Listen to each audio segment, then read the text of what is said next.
Good morning student, class 10 subject biology. Lesson second start करने से पहले लेसन सेकंड फर्स्ट लेसन आपका complete हो गया है, उसको आप लोग हेयर कॉपी में कंप्लीट कर लीजिए। सेकंड चैप्टर स्टार्ट करने से पहले हम लोग का आप लोग चैनल को हमारे लाइक कीजिए, शेयर करिए और सब्सक्राइब कीजिए। ध्यान दीजिए, हाउ डू ऑर्गेनिज्म रिप्रोड्यूस, जीव कैसे उत्पन्न होते हैं इसके बारे में हम चर्चा करेंगे। इस टॉपिक के अंतर्गत how do organism reproduce, organism उत्पत्ति कैसे होती है इसके बारे में हम चर्चा करेंगे।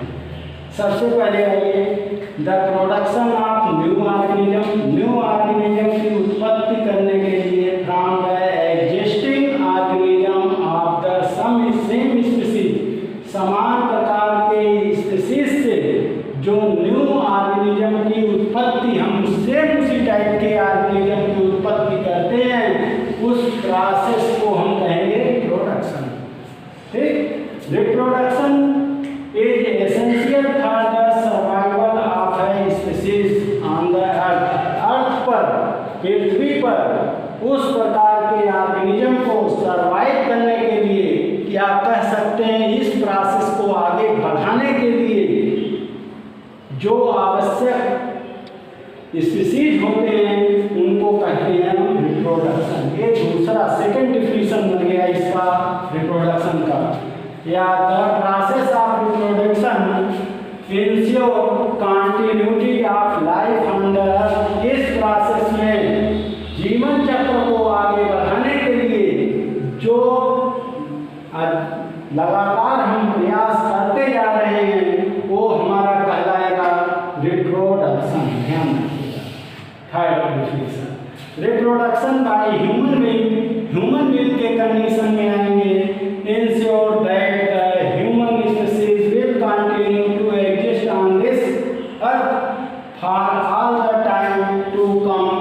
मतलब एक स्पीसीज के निर्माण के लिए एक स्पीसीज से अदर स्पीसीज का निर्माण नहीं कर सकते हैं, एक स्पीसीज से सेम स्पीसीज के इंडिविजुअल का सेम स्पीसीज से निर्माण करना कहलाता है पहले ये रिप्रोडक्शन।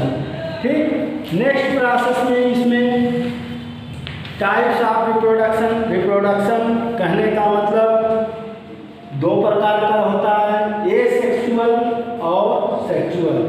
एसेक्सुअल में आएंगे तो एसेक्सुअल रिप्रोडक्शन में ध्यान दीजिए, the production of new organism, asexual reproduction के अंतर्गत प्रोडक्शन करते हैं न्यू ऑर्गेनिज्म का फ्रॉम अ सिंगल पेरेंट, अकेले पेरेंट के द्वारा न्यू ऑर्गेनिज्म का निर्माण करना, विदाउट इन्वॉल्विंग इन द सेक्सेल, इसमें कोई सेक्सेल इन्वॉल्व न हो, तब इसको हम कहेंगे एसेक्सुअल रिप्रोडक्शन।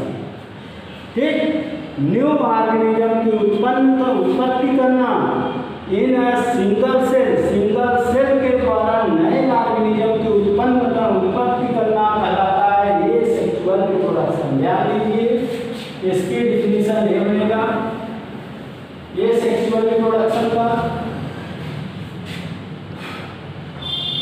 ये sexual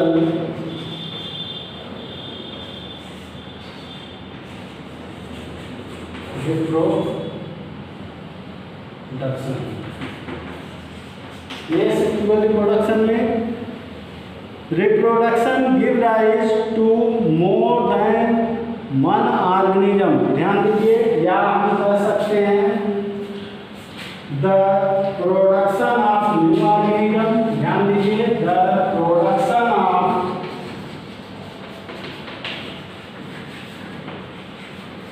new organisms, the production of new organisms from a single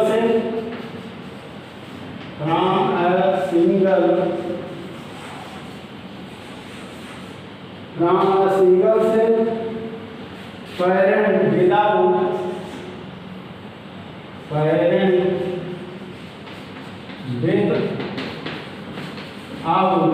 बिना involving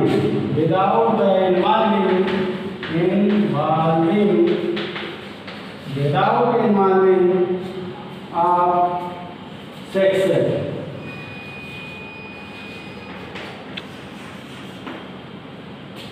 Without involving of sex cells are called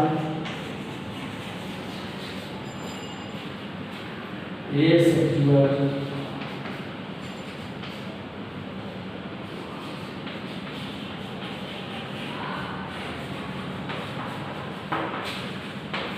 asexual reproduction.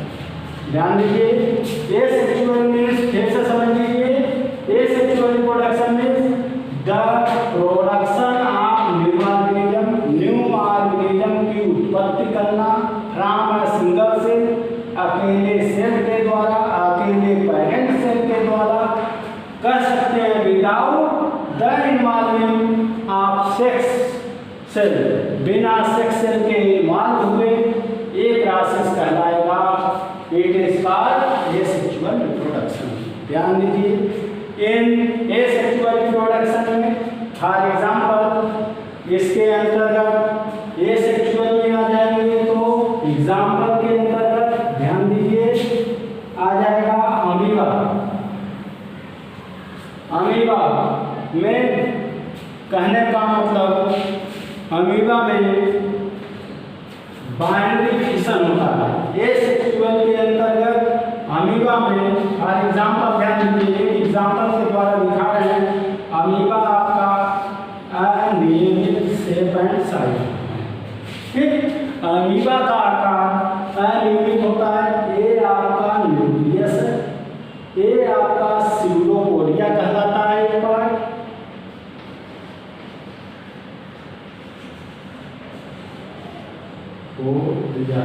ये आपका स्यूडोपोडिया है, भाग उभरा हुआ भाग, फिंगर लाइक प्रोजेक्शन जो होते हैं उसको स्यूडोपोडिया कहते हैं, इसको कहते हैं न्यूक्लियस। और ये आपका कंडक्टाइल वैक्यूल है, इसके अंदर या हम कह सकते हैं साइटोप्लाज्म, ये आपका साइटोप्लाज्म। ये सेल आपका डिवाइड होगा, न्यूक्लियस और साइटोप्लाज्म दोनों इसमें क्या करते हैं, कंटिन्यू डिवाइड होते हैं। न्यूक्लियस और साइटोप्लाज्म इसमें दोनों क्या करेंगे, डिवाइड होंगे। देखिए किस तरह इलांगेटेड फॉर्म में डिवाइड होते हैं, ये आपका ये इलांगेटेड फॉर्म, ठीक। न्यूक्लियस और साइटोप्लाज्म, इसके अंदर ये साइटोप्लाज्म यहाँ पर है और जो दूसरा सेल डिवाइड होकर जाएगा साइटोप्लाज्म इस साइड आ जाएगा, ठीक। दोनों बाइनरी फिशन के दौरान होता है, बाइनरी मीन्स होता है दो, तो ये दो भागों में कहने का मतलब ऐसे ब्रेक होंगे, ठीक। जो इसकी स्यूडोपोडिया की लेयर होती है ये डिसॉल्व होती है और एक लूप का फॉर्मेशन दोनों एक साथ, जैसे जैसे न्यूक्लियस बाइफर्केट मतलब दोनों रिफ्लेक्ट होंगे, दूर हटेंगे यहाँ से, वैसे वैसे ये स्यूडोपोडिया जो होता है ब्रेक होता है, ब्रेक होके ये दो भागों में कहने का मतलब ब्रेक हो जाएंगे, कन्वर्ट हो जाएंगे। ध्यान दीजिए, नेक्स्ट स्टेप में ये न्यूक्लियस हो जाएगा, ये साइटोप्लाज्म, और ये थोड़ा और इलांगेटेड आपका बन जाएगा। ये देखिए यहाँ से बाल इसकी रप्चर हो जाएगी, फट जाती है, ये न्यूक्लियस और ये साइटोप्लाज्म दोनों अलग हो जाएंगे। नेक्स्ट अगले स्टेप में चलेंगे तो ये आपका अमीबा दोनों दो अमीबॉइड पर सेल बन जाएंगे,